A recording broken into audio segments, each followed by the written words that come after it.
Да, Искра, знаеме дека гостиварчани веќе неколку недели немаат пивка вода, но што е со штетните бактерии кои што се пронајдени во неа?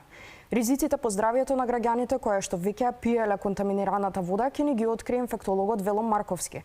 Со него ќе разговараме за тоа какви симптоми може да се јават, колку се штетни овие за граѓаните и што може да очекуваат и кога треба да побараат помош. Добро вечер. Ева колку се штетни бактериите кои што се пронајдени во водата во Гостивар и што може да предизвикаат? Цревните инфекции се голем проблем во хуманата медицина и еден од најчестите причини за смрт, особено во кај детската популација. Според СЗО некаде околу 6000 деца дневно умираат поради последици од цревни инфекции, односно поради дехидрирање, кое е настанато како последица на некој од овие цревни инфекции.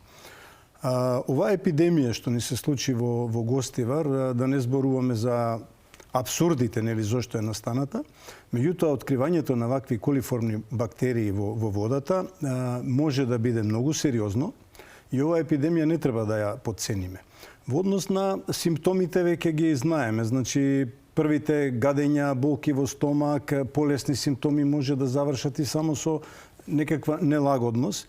Оној момент кога ќе почнат симптомите како повраќање течни столици, веќе станува сериозна состојба.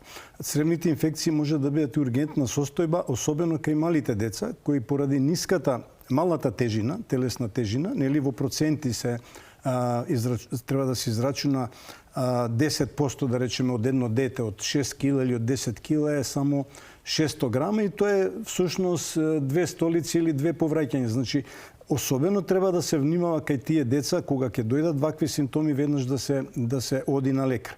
Кај повозрастните таа граница од дехидрираноста нели поради тежината е многу поголема и полесно може да ја поднесат. Тоа што сега зачудува, бидејќи некаде на 17 јули е дадена наредба да не се употребува водата нели од водоводот, меѓутоа ние гледаме дека се уште имаме значителен број на разболени. Значи, веќе има некаков проблем, бидејќи инкубацијата тука е кратка. 1 до 2 дена е, се работи најверојатно од тие изолати што ги добивме од водата за ентеротоксична ешерихија коли, меѓутоа веќе е време, веќе помина повеќе од 4 дена, веќе треба да има и позитивни резултати од копрокултурата, да видиме дали таму ќе добиеме.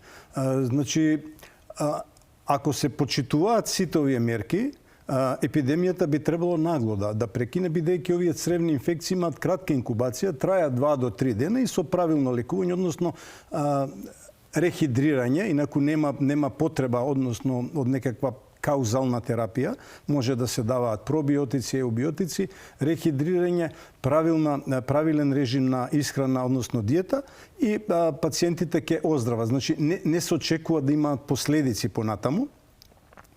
Меѓутоа, во тие ургентни ситуации, акутно кога настануваат, веќе треба многу да се внимава. Меѓутоа, реков, веќе помина доволно денови да веќе значително, односно достане само тие од човек на човек евентуално пренесена инфекција. Доколку и понатаму имаме по стотина случаи, тогаш очигледно или луѓето не ги почитуваат правилата, па си ја користат таја вода нели за миење, за готвење или за пиење, или има додатно уште некој извор. Значи, воопшто не треба да се потцени оваа ситуација.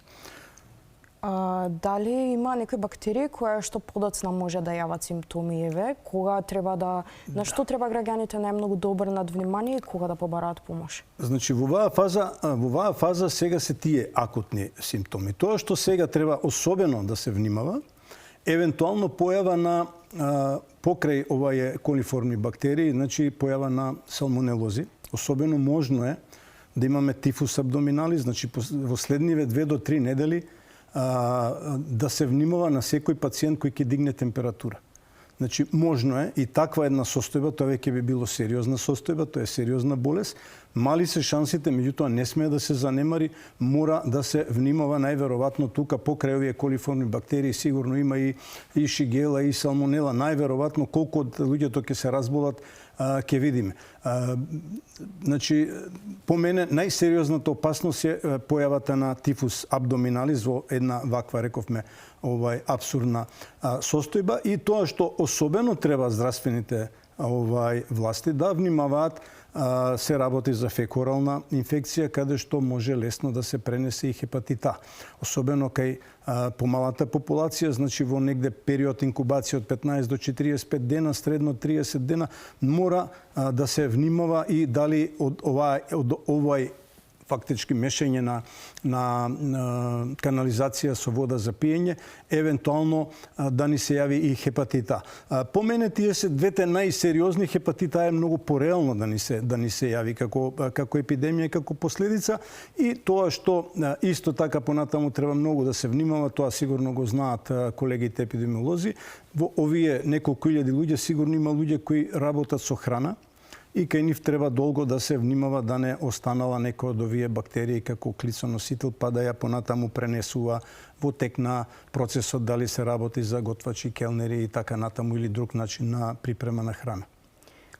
Дали има некоја старосна група која што е најризична? Реков, колку е за сите цревни инфекции, без разлика која ќе биде причината, тука најверојатно е. Меѓутоа, овие инфекции кај одредени луѓе ќе одат, зависи се од инфективна доза, зависи од имунитетот, ќе одат со лесни клинички, кај некои ќе одат со асимптоматски, а кај некои ќе одат со изразени симптоми. Колку е помала возраста, толку е поопасно. Значи, ако се работи за мало дете, веќе тука по мене треба да се хоспитализира, бидејќи со едно-две повраќања може да влезе од таа лесна дехидрираност во средно тешка, и од средно тешка со следното повраќање да дојде во тешка дехидрираност, која веќе е ургентна состојба. Мало дете не може да се најдат вена, колабирани вени, и уште една опасност тука постои кај лекарите, мислам дека знаат, меѓутоа исто така треба да се внимава и од прехидрирање кога се даваат инфузии кај мали деца, бидејќи реално може да се направи погрешна проценка и да се даде многу повеќе отколку што треба инфузија, која исто така може да биде опасна. Во ред, ви благодарам премногу. Ви благодарам јас на поканата. Слушнавме колкав е ризикот од бактериите кои што се пронајдени во водата за граѓаните кои веќе имаат консумирано оваа вода. Надлежните сепак работат на решавање на проблемот, а на граѓаните им останува само да ги следат препораките и да не ја користат водата во Гостивар.